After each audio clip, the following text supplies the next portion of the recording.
Hi, I'm Mike, and welcome to Retro Boost. Cables matter. That is the lesson for today. So I'm working on an updated RetroTINK Pro comparison, comparing the 2X, 5X, and 4K Pro all together. And while I was doing that, I kind of had the idea, I haven't really talked about the cables themselves in a long time. I kind of made that like a brief point of a general, like, hey, be aware of these scalars video like a year or two ago. But it's been a while since I really talked about this in detail, and I wanted to revisit that as I was going through all of this footage for the upcoming video. So this is going to be a 2X Pro focused one, and then I'll do the same thing for the 5X Pro. Super Nintendo for each, but if there's an interest or a suggestion for a different console you'd like me to do this same kind of thing for, I'm all for it. Talking about the differences in what the cable influences on the signal. A lot of people are familiar with using Composite RCA, and a lot of people know about Component, but one that kind of skirts by a lot is S-Video as a really powerful upgrade over Composite for not much price. S-Video cables, even high quality ones, are not expensive compared to high-end Component or SCART cables, so wanted to be making people aware of that, and that's a big point of today.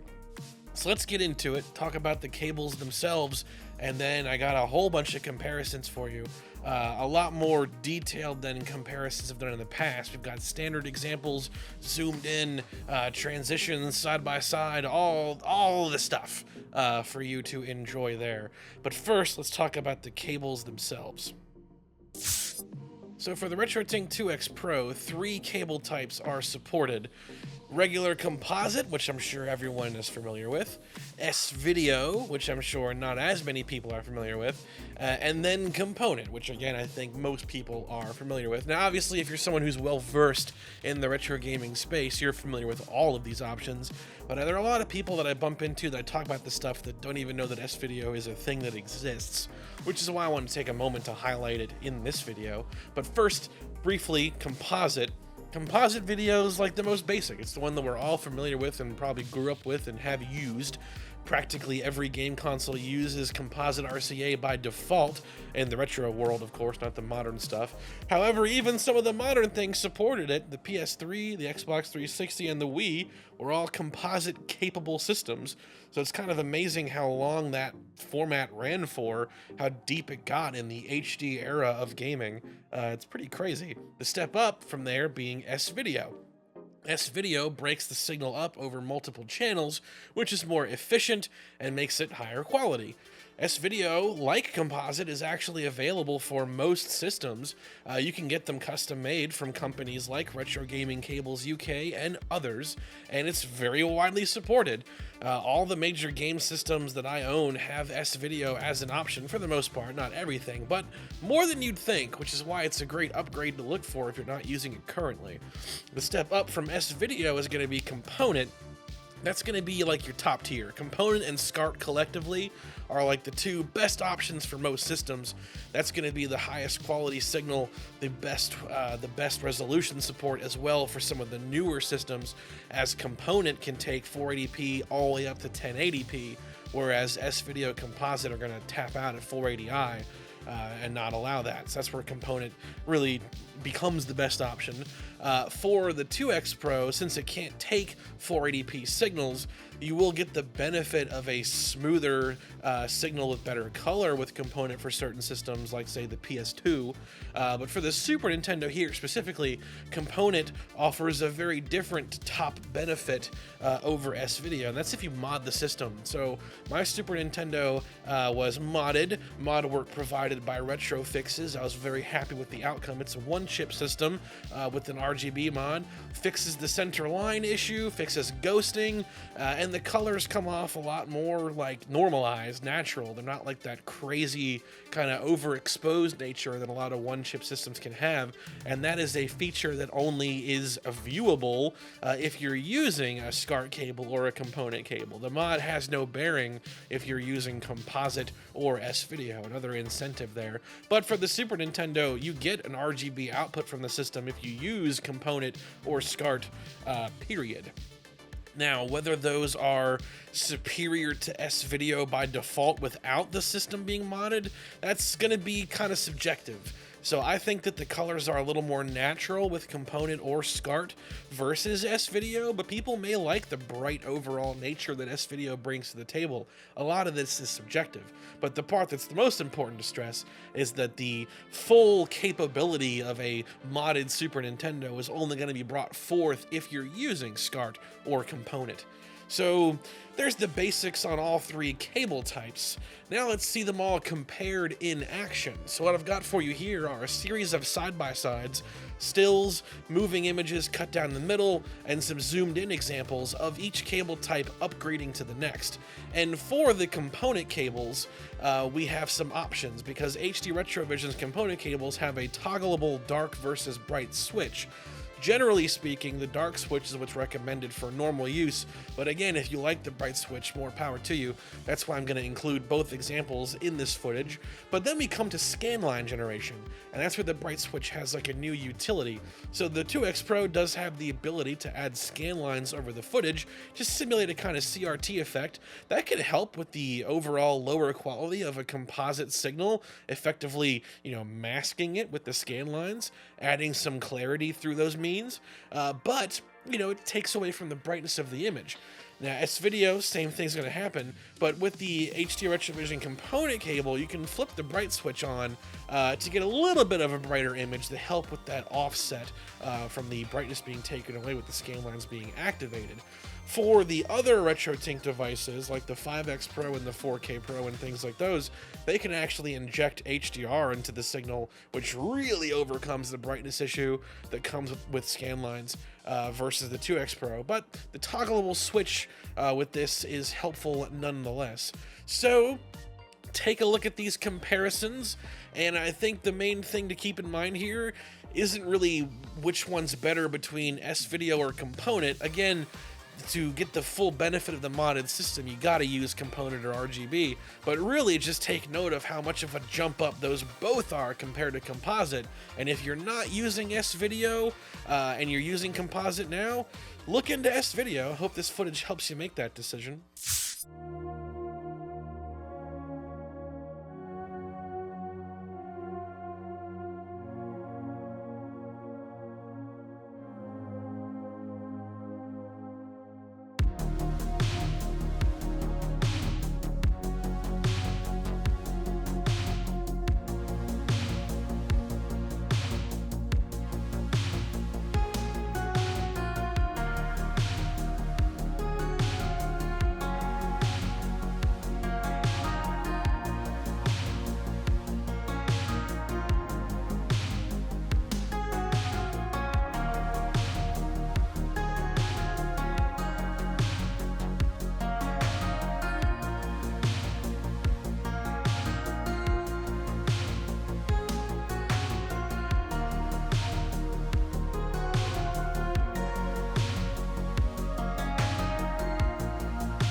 And there we have it.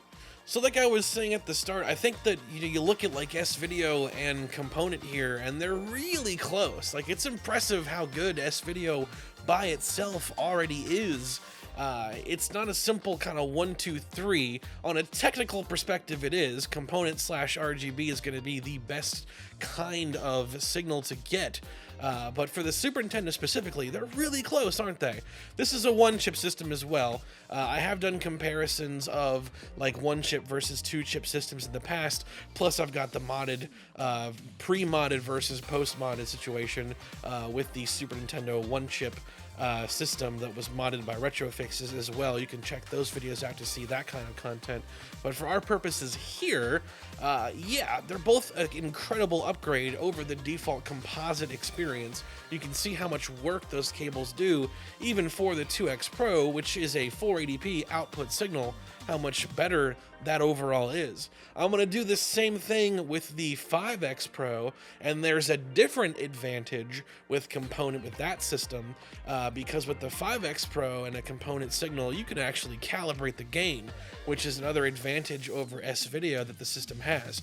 You needed a flash cart to do that with, to run the 240p test suite, which I have on order, and that's one of the things that's going to hold me up from doing the overall greater Pro family comparison, but it's worth the wait to do it all right and get all these features working at their maximum capability.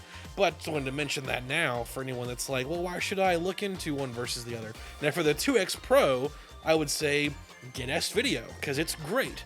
If you're a real enthusiast, you got a modded system, like a modded one-chip system, yeah, at that point, you're going to need to get Component or SCART to get the full perk and benefit, all the perks and the benefits of that modded system. But again, S-Video, great upgrade, and I hope I've shown that here today. Hope this was all helpful and informative. Keep an eye out. I've got the 5X Pro version of this video on the way. Just waiting on the flash cart to arrive. I'm very excited for that, because that'll come in handy for doing that calibration for that video, for the greater comparison, just to have it. It's going to be sweet. I've always wanted to do that, but it's been a long time kind of waiting for it. So keep an eye out for that, and I'll catch you on the next one.